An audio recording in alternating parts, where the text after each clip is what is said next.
కొమరం భీం మీ అందరికి తెలుసు. ఇంతో కొంత RRR సినిమా వచ్చింది. ఆ RRR సినిమా కొమరం భీం పేరు చెప్పుకొని కోట్ల రూపాయలు వాళ్ళు దండుకున్నారు. అందులో కొమరం భీం చరిత్ర ఏం లేదు. తర్వాత కొమరం పులి అని పవన్ కళ్యాణ్ ఓ సినిమా తీశాడు 10 ఏళ్ల కిందటే.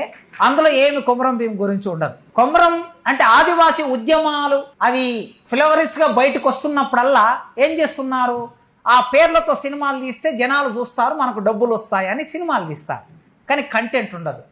కొమరం భీం పుట్టిన రోజు ఏమిటి అనేది ఎవరికి తెలియదు, రికార్డు లేదు. కొమరం భీం పుట్టిన తేదీకి అంచనా ఏ సంవత్సరంలో పుట్టాడు, ఏ రోజు పుట్టాడని వాళ్ళ తర్వాతి కాలంలో చాలామంది ఫలానా రోజు ఎట్లా చెప్తారు, ఎప్పుడు పుట్టావు, ఇప్పుడు నేను ఎప్పుడు పుట్టాననేది నాకు కూడా డేట్ లేదు. మా నాయన చెప్తూ ఉంటాడు, ఆనందనామ సంవత్సరం చినపుష్య కార్తీ పోయి పెదపుష్య కార్తీ వస్తుంటే ఉదయం 4 గంటలకు పుట్టావు అని చెప్తాడు. ఇప్పుడు నేను ఎవరినైనా తెలిసిన వాళ్ళని కాస్త అది ఉంటుంది కదా, కాలం బ్రాహ్మణులు ఉంటారు కదా, వాళ్ళను ఆనందనామ సంవత్సరం చినపుష్య కార్తీ పెదపుష్య కార్తీ ఎప్పుడు వచ్చింది, 4 గంటల సమయం ఏమిటి, దాని తిథి నక్షత్రం ఏమిటంటే నాకు రాసిస్తారు. నాకు అంత ఆసక్తి లేదనుకోండి. సో అది అట్లా దాన్ని బట్టి కొమరం భీం 1900 సంవత్సరంలో పుట్టాడని ఒక నిర్ధారణ చేశారు. సంవత్సరం తెలుస్తుంది, పెద్ద విషయం కాదు, కానీ రోజు తెలవటం అనేది కష్టం, డేటు తెలవటం కష్టం. సరే, ఆ డేటు కూడా నిర్ణయం అలా జరిగింది. 1900 సంవత్సరంలో పుట్టిన కొమరం భీం ఇవాళ 124వ జయంతి జరుపుకుంటున్నాం మనం. అంటే 124 సంవత్సరాలు, 25 సంవత్సరాలు, 125 సంవత్సరాల కిందట పుట్టిన ఒక మనిషి ఇప్పటికీ ఆదివాసుల గుండెల్లో గూడు కట్టుకొని ఉన్నాడు కొమరం భీం. ఎందుకోసం? వాళ్ళ కోసం పోరాటం చేశాడు గనక, వాళ్ళ కోసం త్యాగం చేశాడు గనక. అతి చిన్న వయసులో 1940లో చనిపోయాడు ఆయన. అంటే 1900లో పుట్టి 1940 అంటే 40 ఏళ్లలో చనిపోయాడు. పుట్టిన డేట్ రికార్డ్ అయ్యింది. పుట్టిన డేటు సంవత్సరం అంతా నైజాం రికార్డ్ చేసి ఉంచారు వాళ్ళు. ఎందుకంటే చంపిన వాళ్ళు పక్కాగా రాస్తారు కదా, FIR రాయాలి కదా, అదంతా పగడబందిగా రాసి పెట్టారు. కొమరం భీంకు 15, 12, 13 సంవత్సరాల వయసు ఉన్నప్పుడు ఇక్కడ మైదాన ప్రాంతంలో ఉన్న వాళ్ళు ఆదిలాబాద్ జిల్లాలో జోడేఘట్ అని ఉంటుంది. ఆ జోడేఘట్ ప్రాంతంలో ఒక 12 గ్రామాలు. ఈ 12 గ్రామాల్లోకి నిజాం ప్రభుత్వానికి సంబంధించిన బయటి వాళ్ళు, రెవెన్యూ అధికారులు వీళ్ళందరూ అడవుల్లోకి వెళ్ళారు. వెళ్ళి ఏమన్నారంటే, ఈ అడవి మీద హక్కు ఎవరికి ఉంది అంటే బ్రిటిష్ వాళ్ళకు ఉంది, లేదంటే నైజాంకు ఉంది. మీరు ఈ అడవిని నరికేస్తున్నారు, చెట్లను నరికేస్తున్నారు, తేనె తీసుకుంటున్నారు, గమ్ తీస్తున్నారు, చింతపండు తీస్తున్నారు, మీకు ఈ అడవి మీద హక్కు లేదు, మీరు చెట్టును ముట్టొద్దు అని వాళ్ళను కొట్టారు. పోలీసులు కొట్టారు. పోలీసులు కొడితే చిన్న పిల్లవాడు చెట్టుకొకరు పుట్టకొకరు పారిపోయారు. వాళ్ళు పాపం ఏం చేస్తారు, అట్లా పారిపోతే కొమరం భీం 12 ఏళ్ల వయసులో పారిపోయాడు. పారిపోతూ అలా జోడేఘట్ నుంచి అట్లా మహారాష్ట్ర అట్లా వెళ్ళి ఒరిస్సా, కేరళకి వెళ్ళిపోయాడు. 11, 12 సంవత్సరాల వయసులో వెళ్ళిపోయాడు. వెళ్ళిపోయి అక్కడ తేయాకు తోటల్లో బాల కార్మికుడుగా చేరాడు. తేయాకు తోటల్లో బాల కార్మికుడు, కాఫీ తోటల్లో బాల కార్మికుడికి పనిచేస్తూ అక్కడ బ్రిటిష్ వాళ్ళకి వ్యతిరేకంగా మెల్లగా పోరాటాలు జరుగుతూ ఉన్నాయి. ఆ పోరాటాల చైతన్యం పొందాడు ఈయన. 15 ఏళ్ళు, 20 ఏళ్ల వయసు, 18 ఏళ్ల వయసు వచ్చే వరకు ఆ పోరాటాలతో చైతన్యం ఉంది. మరి నా ప్రాంతంలో కూడా ఆదివాసులు ఉన్నారు కదా, నా ప్రజల కోసం నేను పోరాటం చేయాలనే ఉద్దేశంతో అక్కడి నుంచి తిరిగి మళ్ళీ ఆదిలాబాద్ వచ్చాడు. ఆదిలాబాద్ వచ్చి అప్పుడు పోరాటాన్ని మొదలుపెట్టాడు. 12 గ్రామాలు ఎక్కడి నుంచి అయితే ఆయన పారిపోయాడో తిరిగి అక్కడికి వచ్చి ఆ 12 గ్రామాల మీద అధికారాన్ని, మా రాజ్యం, మా గ్రామం, మా రాజ్యం, ఇది మా అడవి, అడవి మీద హక్కు, జల్ జంగల్ జమీన్ అనే 3 నినాదాలు ఇచ్చాడు. జల్ జంగల్ జమీన్, ఈ భూమి మాదే, ఈ నీరు మాదే, ఈ అడవి మాదే, వీటి మీద ఇంకెవ్వడికి హక్కు లేదు, ప్రభుత్వానికి కూడా హక్కు లేదని ప్రకటించాడు. ప్రకటించి 12 గ్రామాలను ఏకం చేసి పోరాటాన్ని ప్రారంభం చేశాడు. ఇక అప్పుడు నైజాం పోలీసులు, బ్రిటిష్ పోలీసులు ఇద్దరు ఏకమై ఆ అడవి మీద దాడి చేశారు. ఇంతమంది పోలీసులు దాడి చేసిన తర్వాత చాలా రోజులు పోరాటాన్ని నడిపాడు, హోరావరిగా నిలబడ్డాడు. కానీ చివరికి ఆ పోరాటంలో ఎంత శక్తి ఉంటుంది, వాళ్ళ దగ్గర తుపాకులు లేవు, మందుగుండు సామాగ్రి లేదు, బాంబులు లేవు. ఈ బయట ఉన్న వాళ్ళకి సైన్యం ఉన్నది, వేలాది మంది సైన్యం గ్రామాలకు వెళ్ళి మొత్తం గ్రామాల్లో ఉన్న ఆదివాసులందరి మీద దాడి చేసి కొట్టి ఆయనకు సహాయం చేయకుండా నిర్బంధం చేశారు. ఇక ఒంటరిగా అడవుల్లో అలా తిరుగుతూ కొన్నాళ్ళు పోరాటం నడిపాడు. చివరికి ఆయనను పట్టుకొని కాల్చి చంపేశారు. ఈ కాల్చి చంపేసిన తర్వాత 40 ఏళ్ల వయసులో ఆయన అమరుడయ్యాడు. కానీ జల్ జంగల్ జమీన్ అనే నినాదం మాత్రం అలా మిగిలిపోయి ఉంది. ఆ ప్రజల కోసం అమరుడైనటువంటి వ్యక్తిని వాళ్ళు ఎప్పటికీ గుర్తుపెట్టుకుంటారు. ఆదివాసులు చిన్న సహాయం చేసినా కూడా మర్చిపోరు. హేమండ్ డఫ్ అని ఒక పరిశోధకుడు బ్రిటిష్ నుంచి వచ్చాడు, ఆ దేశం నుంచి వచ్చి ఇక్కడ పరిశోధన చేశాడు. ఆదిలాబాద్ జిల్లాలో, తూర్పుగోదావరి జిల్లాలో, తర్వాత మహబూబ్నగర్ జిల్లా చెంచుల ప్రాంతంలో ఎక్కడెక్కడ ఆదివాసులు ఉంటే అక్కడెక్కడ వెళ్ళి ఆయన పరిశోధన చేశాడు. వాళ్ళ లైఫ్ స్టైల్ మీద పరిశోధన చేశాడు. ఆయన చనిపోయాడు. చనిపోతే ఆయనకి సమాధి నిర్మాణం చేసుకొని ఇప్పటికీ ఆయన సమాధిని పూజిస్తారు. వాళ్ళ గురించి రాసినందుకు, ప్రపంచానికి తెలియజేసినందుకు ఇప్పటికీ ఆ హేమండ్ డఫ్ అనేటటువంటి వ్యక్తిని తమ గుండెల్లో పెట్టుకున్నారు. అలాంటి ఆదివాసులు తమలోనే పుట్టి తమలోనే పెరిగి ఒకడు తమకు నాయకత్వం వహిస్తే ఇక అట్లాంటి వ్యక్తిని ఎట్లా గుర్తించుకుంటారు? అందుకే కొమరం భీం జోడే ఘాట్ ఆధారం చేసుకొని చేసిన పోరాటం ఇప్పటికీ చరిత్రలో అది నిలిచిపోయి ఉంది. ఇండిజినస్ పీపుల్, ఈ ప్రపంచంలో మూలవాసులు, ఇండిజినస్ పీపుల్ అంటే మూలవాసులు. ఆ మూలవాసులు ఎదుర్కొంటున్న సమస్యలు, వాళ్ళు చేస్తున్న పోరాటం. భారతదేశంలో బ్రిటిష్ వాళ్ళకి వ్యతిరేకంగా మొట్టమొదటి పోరాటం చేసింది ఇండిజినస్ పీపులే. మైదాన ప్రాంతంలో ఉన్న మనం పోరాటం చేయలేదు. ఎవరు చేశారు అంటే ఆదివాసులే చేశారు. మొట్టమొదటి తిరుగుబాటు 1930sలో సంతాల తిరుగుబాటు. బెంగాల్ రాష్ట్రంలో అక్కడ సంతాలని ఒక తెగ ఉంటుంది.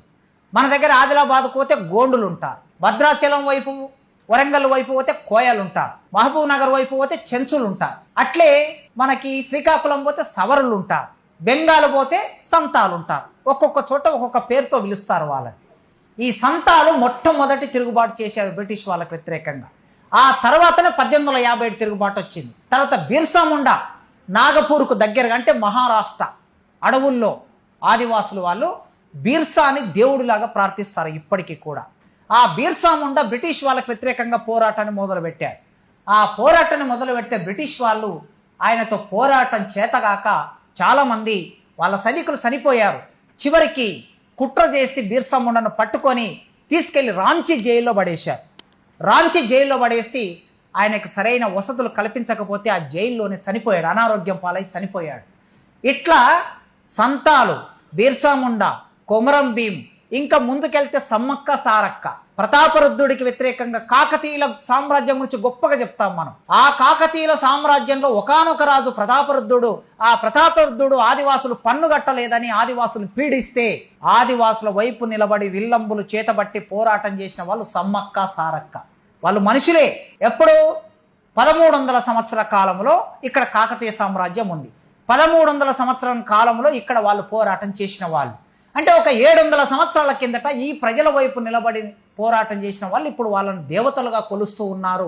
సమ్మక్క సారక్క జాతర రేపు ఫిబ్రవరిలో జరుగుతుంది, మనందరం చూస్తాం. అట్లా ప్రతి సందర్భంలో ఆదివాసులు, ఇండిజినస్ పీపుల్ తమకు తాము రక్షించుకోవడానికి పోరాటం చేస్తున్నారు.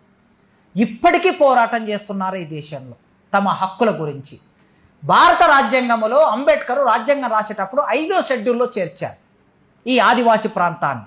ఈ 5వ షెడ్యూల్లో చేర్చి ఈ ప్రాంతంలోకి ఎవరు వెళ్ళడానికి వీల్లేదు, ఈవెన్ ప్రభుత్వం కూడా వెళ్ళడానికి వీల్లేదని కట్టుదిట్టం చేశాడు. కానీ మన ప్రభుత్వాలు కూడా చట్టాలని పక్కన పెట్టేసి అడవుల్లోకి వెళ్ళిపోయి మొత్తం అడవులని, ఖనిజ సంపద ఉంది వాళ్ళ కాళ్ళ కింద. నేను చాలాసార్లు చెప్పాను, మీ అందరికి మీలో కొందరికన్నా గుర్తుండి ఉంటుంది. అనగనగా రాజు అడవికి వెళ్తాడు అని కథ మొదలవుతుంది. మన తాతలు, మన అమ్మమ్మలు, నాన్నమ్మలు చెప్పే కథ. అనగనగా రాజు అడవికి వెళ్తాడు అని కథ మొదలవుతుంది. ఈ అనగనగా రాజుకు అడవికి ఎందుకు వెళ్తాడు? అడవిలో ఏం పనికి? అడవులో సంపద ఉంది. రాముడు అడవికే వెళ్ళాడు, పాండవులు అడవికే వెళ్ళారు.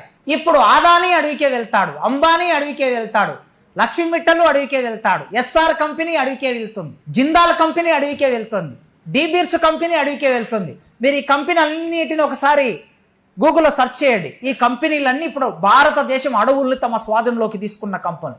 డీబీర్స్ కంపెనీ నల్లమల్ల అడవులు, జిందాల్ కంపెనీ విశాఖ అడవుల్ని, ఎస్ఆర్ కంపెనీ జార్ఖండ్ అడవుల్ని. వాళ్ళ కోసం మన మంత్రులు, ప్రధానమంత్రులు, ముఖ్యమంత్రులు పనిచేస్తూ ఉంటారు, చట్టాలు చేస్తూ ఉంటారు.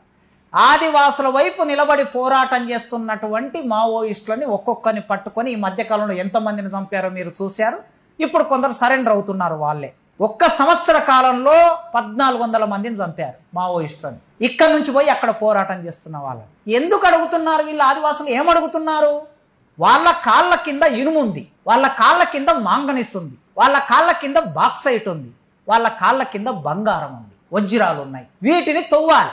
ప్రపంచంలో ఈజీగా తవ్వగలిగిన అడవులు భారతదేశంలోనే ఉన్నాయి. ఆఫ్రికా అడవుల్లోకి వెళ్ళలేరు అంత ఈజీగా. ఇక్కడ రవాణా ట్రాన్స్పోర్ట్ బాగా ఉంది గనక ఆ కంపెనీలు వీటిని తరలించకపోవడానికి ప్రయత్నం చేస్తూ ఉన్నాయి. ఆదివాసులు ఇప్పుడు తమ అస్తిత్వం మనుగడ సమస్య మన ముందుకొచ్చింది. What is the challenges? ఈ టాపిక్ ఛాలెంజెస్ ఏమిటంటే 170 అని ఒక చట్టాన్ని తెచ్చారు, పీసా చట్టాన్ని తెచ్చారు. ఈ చట్టాలన్నీ అమలు కావాలి. ఆదివాసీ ప్రాంతంలోకి మనం ఎవరన్నా వెళ్ళి అక్కడ ఇల్లు కట్టుకుంటే కట్టుకోవచ్చు, కానీ మనం అక్కడ లోకల్ కాలేము. అంత పగడబంది చట్టం. అక్కడ భూమిని మనం కొనుక్కోకూడదు, వాళ్ళు అమ్మకూడదు, మనం కొనకూడదు. కొన్నా కూడా అది మనకు పట్ట కాదు మన పేరు మీద. కానీ చాలామంది మైదాన ప్రాంతం నుంచి అక్కడికి వెళ్ళి భూములు కొన్నారు, ఇల్లు కట్టుకున్నారు. ఇప్పుడు అక్కడి ప్రాంతాన్ని వీళ్ళు వశం చేసుకుంటున్నారు. ఆదివాసులకి ప్రత్యేకమైన పండుగలు ఉంటాయి, ప్రత్యేకమైన దేవతలు ఉంటారు, ప్రత్యేకమైన పూజా విధానం ఉంటుంది. ఇప్పుడు వాళ్ళ జీవితం అంతా వాళ్ళకి ప్రత్యేకమైన భాష ఉంది. నేను మొన్న తూర్పుగోదావరి జిల్లా వెళ్ళాను. అక్కడికి వెళ్తే వాళ్ళకి ఎవరికైనా వాళ్ళ భాష వచ్చా అని అడిగాను. ఒక 500 మంది మీటింగ్ జరుగుతూ ఉన్నది. మీ భాష ఎవరికైనా వచ్చా అని అడిగితే నన్ను విశాఖపట్నం ఫ్లైట్ దిగగానే అక్కడ నుంచి అక్కడ వరకు తీసుకెళ్ళాడు ఆ పిల్లవాడు. వాడి పేరు అడిగాను, ఏమిటి అంటే నేను ఆదివాసి అన్నాడు. ఎస్టీ అన్నాడు. ఆదివాసులో ఏ తెగ అన్నాను. కొండరెడ్డి అన్నాడు. మీకు ఒక భాష ఉంటుంది వచ్చా అంటే తెలియదు సార్ నాకు అన్నాడు. అంటే ఆ పరిస్థితుల్లోకి నెట్టబడ్డారు. అందుకే ఈ ఛాలెంజెస్ అన్నీ మనం ఎదుర్కొంటున్నాం. పాడేరు ప్రాంతంలో ఉన్నటువంటి వాళ్ళైనా, ఆదిలాబాద్లో ఉన్న వీళ్ళైనా, భద్రాచలంలో ఉన్న వీళ్ళైనా, లేదా మహబూబ్నగర్ అచ్చంపేట అడవుల్లో ఉన్నటువంటి చెంచులైనా ఒక ఛాలెంజెస్ ఎదుర్కొంటున్నారు. మనం మైదాన ప్రాంతంలో ఉండే వాళ్ళం, కాస్త నోరున్న వాళ్ళం, పెన్నున్న వాళ్ళం, తెలివి ఉన్న వాళ్ళం, వాళ్ళ గురించి ఏమైనా ఆలోచిస్తామని ఎస్సీ ఎస్టీ సెల్ వాళ్ళు ఆల్ సెల్స్ ఈ మీటింగ్ పెట్టారు. ఆ ఆదివాసుల అస్తిత్వం అంటే కేవలం వాళ్ళ అస్తిత్వమే కాదు. ఆ రోజు బ్రిటిష్ వాళ్ళకు వ్యతిరేకంగా పోరాటం, అంతకన్నా ముందు ప్రతాపరుద్రుడికి వ్యతిరేకంగా పోరాడారు. ఇప్పుడు ఆ విదేశీ కంపెనీలకు వ్యతిరేకంగా పోరాడుతున్నారు. ఆ పోరాటానికి సంఘీభావం చెప్పి వాళ్ళని అస్తిత్వంలో ఉండేటట్లు మనం ప్రయత్నం చేస్తే ఏమైనా ఆ సమాజానికి మనం మేలు చేసిన వాళ్ళం అవుతాం. మనం మేలు చేయటం అంటే ఇది మన కోసమే, వాళ్ళ కోసం కాదు. మన కోసం ఎందుకు? రేపు నా పిల్లలు, మీ పిల్లలు, మీరందరూ విద్యార్థులు పెళ్లి చేసుకుంటే మీకు పిల్లలు అవుతారు కదా. మీ పిల్లలు బండి మీద పోవాలి, బండి తయారు కావాలి. కారు మీద పోవాలి, కారు తయారు కావాలి. ఏం కావాలి? ఇనుము కావాలి. ఆ ఇనుము అక్కడ ఉంది. ఇప్పుడు విదేశీ కంపెనీలు వచ్చి ఇనుము మొత్తం తవ్వుకొని దోసుకపోతే రేపు మీ పిల్లలకి, ఆ పిల్లల పిల్లలకి ఎక్కడి నుంచి వస్తుంది కారు, ఎక్కడి నుంచి వస్తుంది బండి, ఎక్కడి నుంచి వస్తుంది పెన్ను? ఇనుముతో తయారు చేసే ప్రతి వస్తువు కూడా. బంగారం, ఇవాళ బంగారం రేట్ ఎంత ఉందో చూస్తున్నాం కదా. అందుకే మన సంపద మనకు కావాలి అనేది అసలు సమస్య, అసలు ఛాలెంజ్. వాళ్ళకు చదువు చాలా తక్కువ ఉంది, వాళ్ళకు ఉద్యోగాలు చాలా తక్కువ ఉన్నాయి. ఈ ఉస్మానియా యూనివర్సిటీలో ఆదివాసీ ప్రొఫెసర్లు 4 ఉన్నారు తెలుసా. 340 మంది ప్రొఫెసర్లు ఉంటే 4 ఆదివాసీ ప్రొఫెసర్లు ఉన్నారు.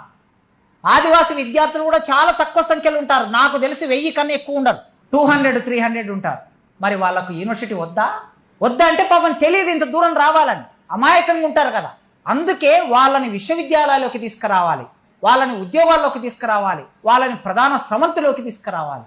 అప్పుడే మనం నిజంగా ఈ సమాజం సమానంగా ఉంది అని భావిస్తాం.